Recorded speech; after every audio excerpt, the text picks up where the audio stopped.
Joining us on this special broadcast is senior leader of the Trinamool Congress, Sushmita Dev. She's now in the eye of the storm.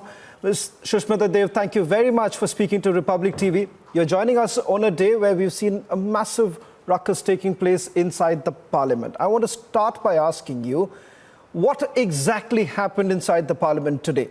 If the issue was essentially about price rise, how did it end up with suspension on 19 MPs? You see, we have been moving a notice, which is the appropriate procedure in Parliament, to say that let us debate and discuss and hear the government on price rise, which is a burning issue. And of course, the way the GST has been implemented on many essential basic commodities, consumables that a common man uses through packaged goods. Now, repeatedly, that request is being denied. And there is no plausible reason why. First, we were told that no, it is a discretion of the chair. Then they said the finance minister is not well. She has COVID. We agreed that it's not fair to expect her to come. But any other minister can hear the debate and reply to it. For instance, the commerce minister or any other senior minister could reply. But repeatedly to deny a burning issue that is impacting the nation in Parliament goes against the basic tenets of democracy. And for us to stand back and allow that is dereliction of our duty as leaders of the opposition. That's the reason we raised our voices, and the order came from the chair saying, why are you all protesting? But we stand strongly firm that it is our right to debate and discuss in Parliament the burning issues, and we will not move away from that. And let me tell you that most of the opposition parties had a similar demand. So I don't think that it is ruckus like you're showing on your scroll. It is a democratic right to demand a discussion, which we have been continuously demanding. It makes a mockery of the parliamentary system, which is repeatedly happening in this parliament since BJP came to power. You know, Ms. Sushmita Dev, there are visuals of the Rajya Sabha clearly showing that the MPs were not just creating a ruckus. Now, you're taking umbrage because I'm calling it a ruckus because I'm qualifying it. Hear me out. When you're essentially seeing papers being thrown at, but seated themselves on the steps of the well in the Rajya Sabha house. Now, I need to ask you this. Is this how discussions are essentially to be held? Do you really think that the outrage is essentially legitimate when the deputy chairman of the Rajya Sabha, Harivansh, has only enforced Rule 256, which says that the chairman, if he deems it necessary, name a member who disregards the authority of the chair, following which a motion can be passed in the House to suspend a member? You see, it is one thing to say that it's the authority of the chair, but every authority comes with a duty, Mr. Sen, and that duty is to let the parliamentarians discuss and debate what is ailing the nation. If it is repeatedly denied, if those rights are repeatedly denied, what is it you expect us to do? On the one hand, people say, where is the opposition? Why are they not raising their voice? You know, the Modi government is getting away scot-free with price rise, with diesel and petrol prices going to the rooftop, LPG gas cylinder prices going to the rooftop. Now, what could be a plausible reason? I ask you, if you were inside the parliament and you are asking for a debate on price rise, don't you think that the way the discretion of the chair is being used is unfair to the opposition? No, it is our right. It is our right. It is an age-old principle in Parliament that the opposition must have its say. And of course, the Treasury bench always has its say because of the sheer numbers. That's democracy. If you repeatedly, session after session, you deny us our right, what happens? Let me give you one example. You saw the kind of protests that happened between when the farm laws were being introduced, debate and bulldozed. Ultimately, what happened? The opposition was proved right.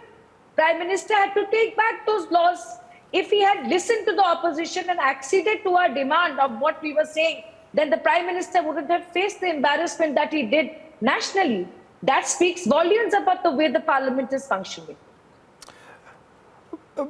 Ms.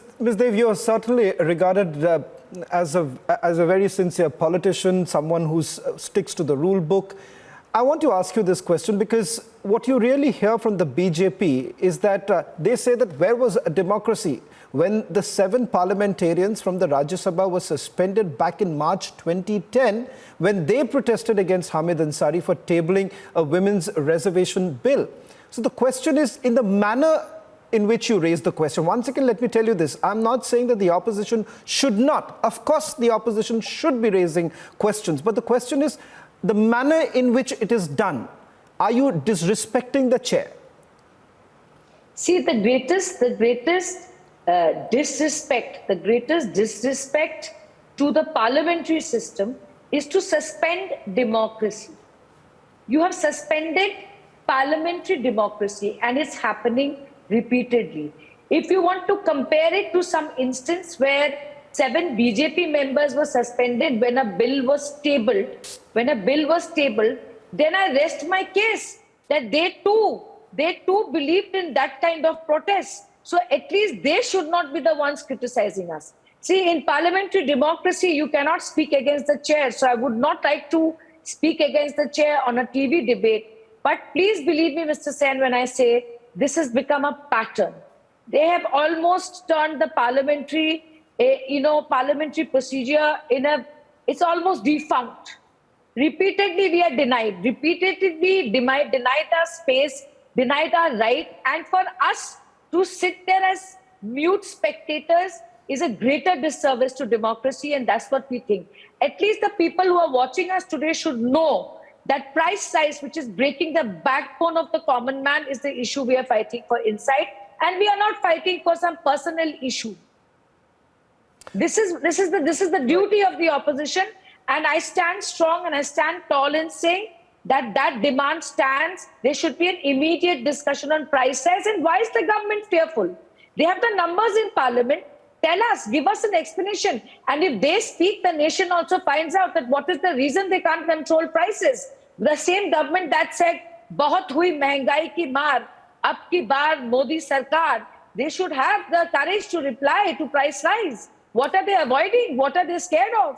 One final question, Ms. Dev, I would like to ask you is with regards to the productivity. The Rajya Sabha has essentially seen just 25% of the productivity this session, and you say that this is unfair to suspend 19 parliamentarians for raising questions in the Parliament. You say that we will protest inside and outside the Parliament. Do you really think that this is perhaps in the best interest of the tax-paying citizens? Because at the end of the day, for the tax-paying citizens, they are going to see the visuals that you see right now on the screens, which are essentially going to raise this question. Irrespective of the political parties, Ms. Dev, at the end of the day, for any citizen like us, we are going to look at our parliamentarians who are representing us, who are inside the well, those placards, those dharnas that are basically taking place. I just want you to respond to the tax-paying citizens that do you really think that this was the justified form of protest?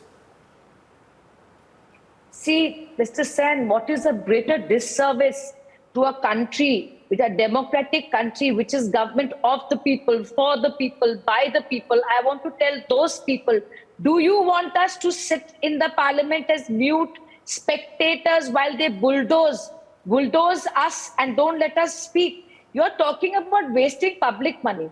Those of you who watch parliamentary procedure, they have brought a bill, weapons of mass destruction, prohibition of unlawful activities 2005, which is a 2-line bill, and they're debating it for three days because there is nothing productive that the government is doing. Would the government not be doing a greater service to this nation by debating price rise and discussing how and why that this country is being put through that dilemma? Well, why? I think that would be more productive. So what is productive is also subjective, and it must be out there. The jury is out there to say what is productive. We think it is far more productive to debate a burning issue than a bill which can be easily debated and passed over 2 hours is being dragged in parliament for three days. They have no government business because they're avoiding it. They're dragging it only to avoid the debate on price rise, and that is wrong. That is wrong, and I stand by that. So I want to tell the taxpayers that what we are fighting for is your right, the fact that you feel cornered by this government, the fact that you are suffering price rise, and the fact that the people of this country are being now subjected to GST from the back door on very basic commodities. This is what's ailing the nation, and this is what we are fighting for. Well, thank you very much, Ms. Sushmita Dev, for putting this into perspective. It's always a pleasure having you on our show. Thank you.